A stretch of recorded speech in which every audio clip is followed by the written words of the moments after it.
Mandibulise kuni bathandi bezemidlalo eMzantsi Afrika, ingakumbi kuni balandeli bebhola elikhulu ke laseMzantsi Afrika.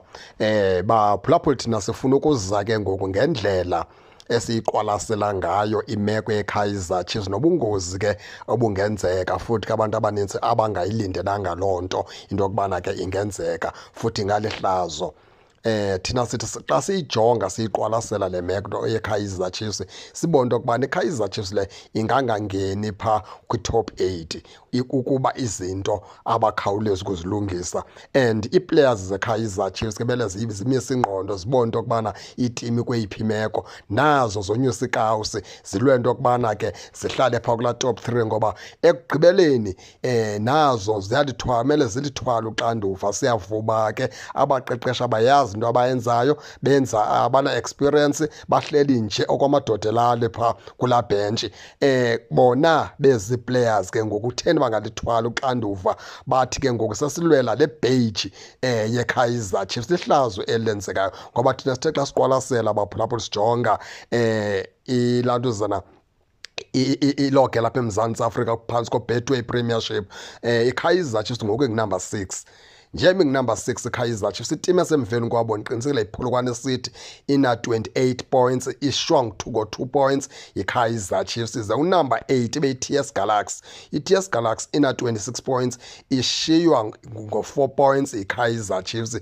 Into ethetha ukuthi iKaizer Chiefs engozini, nantoni na phaa ingenzeka. iKaizer Chiefs ingazibona seyilele phaa kunumber 9. Ndikuxelela ngakuxokisa baphulaphula, le nto le akusiyo nto yokudlala, akusiyo joke. Xa imanagement eKaizer Chiefs sibona into yokuba kuyonakala, and sebephakamile abalandeli ke beKaizer Chiefs, bazibona ke sokubana ba-serious, ngoba ke xa sithetha inyaniso emsulwa, abona abantu ba-serious apha uKaizer Chiefs zii-fans. Ngoba imanagement eKaizer Chiefs ayikho serious, abaqeqeshi beKaizer Chiefs abekho serious, zii-players zeKaizer Chiefs azikho serious.